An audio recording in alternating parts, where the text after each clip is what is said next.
Yo and hello everybody, Mike here, baseball collector, and I've got some mail I want to show off today. But first I want to give you an update on the contest. I literally just posted my video a day ago, a little over 24 hours ago, and the response from everyone in the YouTube community has been insane. Just the positive support, the encouragement, the dude, this is a great idea, why didn't I think of this? Some people had thought about it. Just amazing response, and I've been really overwhelmed because I'm keeping a spreadsheet of all the votes that are coming in. Already there have been 19 votes. So some things that have been kind of expected and unexpected have come from this so far. I expected people to participate. I thought it would be a fun thing, and throwing $100 out there as an incentive is not a bad deal either to get people to participate. So I really did expect that, but some things I didn't expect is just how many people are receiving votes. To this point, 51 people have gotten at least one vote out of just 19 votes submitted. I thought there'd be maybe 25 or 30 guys that kind of got all the votes that everybody's familiar with, but there have been just some amazing people that one of the other expected things was I was going to learn about a lot of YouTubers that had long since not made videos. I've really, even though I made my first video in 2013 and done sporadic videos over those years, I really started getting into the YouTube community in terms of making my own content in about 13, 14 months ago. So I am not as familiar with a lot of these people from kind of back in the golden age of YouTube, and I'm learning about them through this process that people are nominating them for the Hall of Fame, which I think is just cool because I'm getting to see them, and some of you other new YouTubers can go and watch and look at the comments, look at who's being voted for. It's incredibly interesting. I did have some people bring up a very touchy subject, and I want to address it right now. If you suspect a YouTuber that you want to vote for has used VESs, video enhancing substances, we allow for that.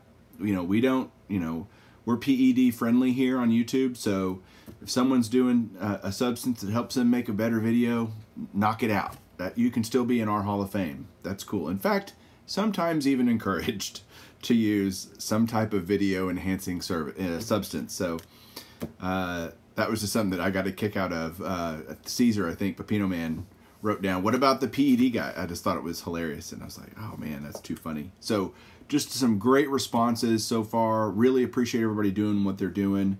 There is no way, because of so many people getting votes and so many votes being received to this point, no one's going to get 75%, which was my original criteria for the Hall of Fame. So where I think it might go, and I've kind of been talking with some other very credible YouTube users about kind of how to handle this, because I think it's a great idea. We're going to follow through with it, but I'm going to maybe take the top 20 vote getters. And again, I haven't quite figured out how this is going to work yet, but this is kind of my thought as of today. And it's my contest, so I can run it however I want. But the point is, I want to make it fair and make it worth people doing and making a submission. So maybe the top 20 we take and then re-vote. All the people that vote the first time will be in the contest, and you'll get a chance to win the $100. But maybe take the top 20 vote getters and do another, those will be the finalists, let's say, something like that, and then do another vote. So we'll see how it all kind of shakes out. I'm not ready just to throw in the towel that somebody could get 75%, but right now it's not looking good, even for guys like Pepino Man and Myco and Elite Co 3, some of these other guys. So again, 19 votes so far just in the first 24 hours or so. I expect a lot more people to vote. Everybody's doing some great submissions. We even got a veterans committee. So Dave Giuseppe 1 is my veterans committee. So if you have another veteran you think should be considered, you need to take it up with my veterans committee chairman, Mr. Dave. So with that, again, keep giving me submissions, putting the links to videos if you do those, or writing in the comment section of that video that I did, and we'll add up the votes and kind of see what's going to happen with that. So without further ado, let me get to my mail and kind of show you what I got from the postman today. So from YouTube community Hall of Famers to real life baseball potential and or soon to be, someday will be, and real life Hall of Famers. Here's what I got in the mail today. My first card I'm showing off, I actually got and forgot to show it in a video, I think. So it's a 2001 Topps Chrome Traded Albert Pujols rookie in a PSA Mint 9. And I'm going blank on some of the people, but I've been starting to follow so many people on YouTube lately. A lot of people have the same idea that I do about graded cards, that I'd love a Mint 10 in this card, but I'm not going to pay 2 to 3 times as much for it when a Mint 9 is a Mint card. It's just fine to have a Mint 9.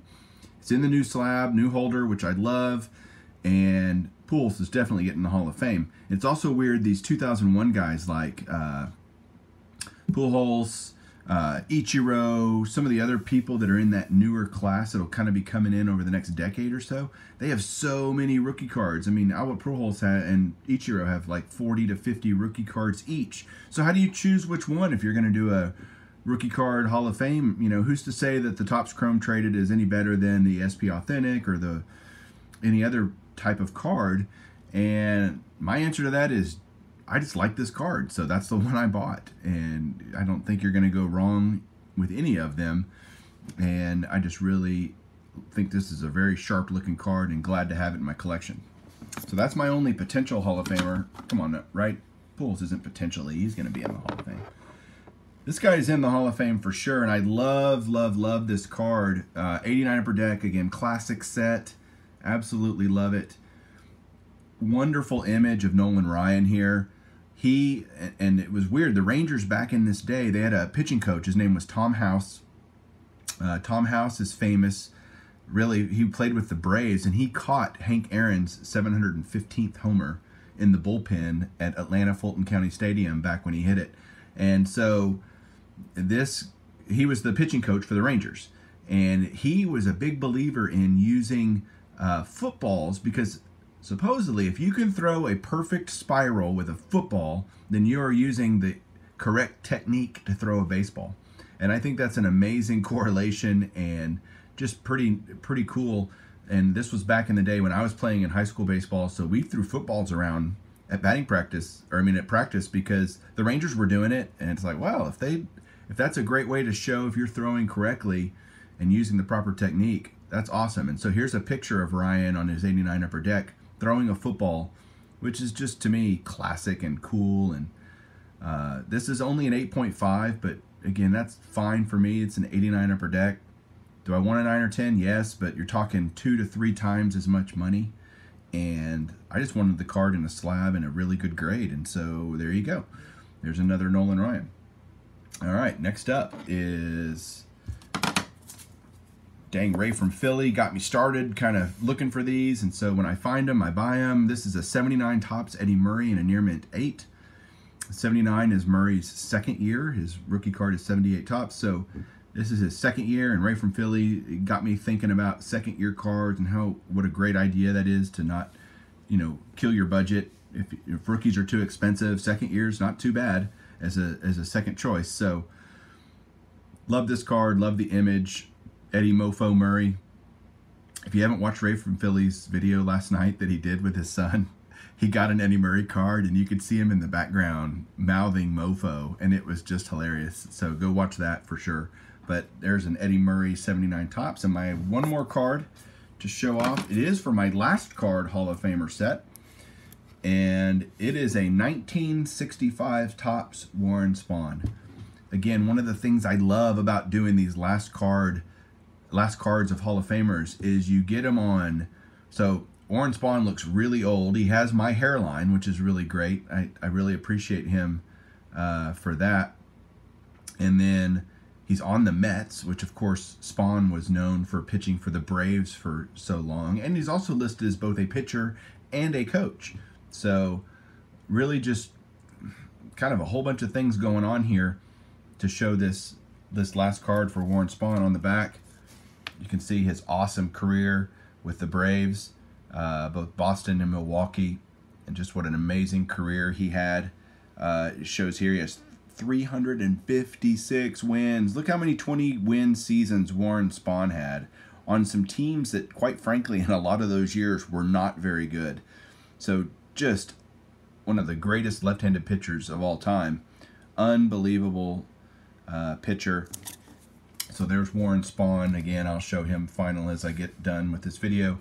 Hope you enjoyed it. I know it's only an Excellent 6, but it was like 20 bucks. So that's kind of how that works. If I can get something cheaper, I'm going to choose to do that. So there you go. That's my mail today. Again, keep participating in the contest. Look forward to seeing everybody's submissions. Hope you have a wonderful rest of your day and keep collecting.